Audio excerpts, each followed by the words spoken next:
అందరికీ నమస్కారం.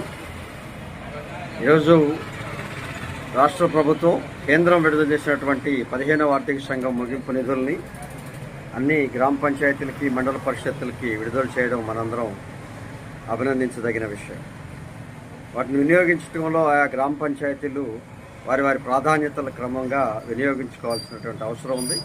తక్షణమే ప్రజా ప్రయోజనాలను దృష్టిలో పెట్టుకొని శానిటేషన్ తదితర అంశాల వైపు మొగ్గు చూపవలసిందిగా కోరుతా ఉన్నాం. ఏదైతే 15వ ఆర్థిక సంఘం నిధులు ఈరోజు మన జిల్లాకి, ప్రకాశం జిల్లాకి 40 కోట్లకు పైగా వచ్చాయి.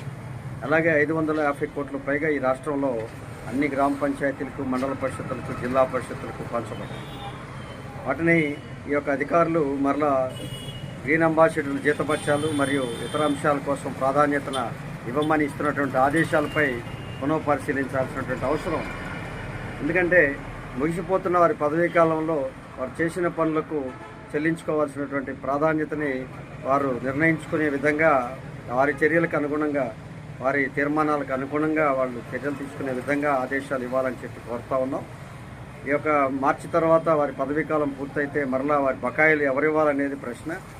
గతంలో కూడా ఇదే విధంగా ఇబ్బంది పడినటువంటి సర్పంచుల పట్ల మీరు ఇప్పటి వరకు చెల్లింపులు ఇవ్వలేని పరిస్థితుల్లో ఉన్నటువంటి ప్రభుత్వం తీరుకి మీరందరూ కూడా పునఃపరిశీలించి ఏదైతే 15వ ఆర్థిక సంఘం నిధులు ఉన్నాయో అవి పంచాయతీ తీర్మానం మేరకు, పాలక వర్గాల ప్రాధాన్యతల మేరకు మాత్రమే చెల్లింపులు ఇచ్చే విధంగా వారికి ఆ వెసులుబాటును ఇవ్వాలని చెప్పి పంచాయతీరాజ్ కమిషనర్ మరియు పంచాయతీరాజ్ మంత్రి శ్రీ పవన్ కళ్యాణ్ గారిని కోరుతా ఉన్నాం.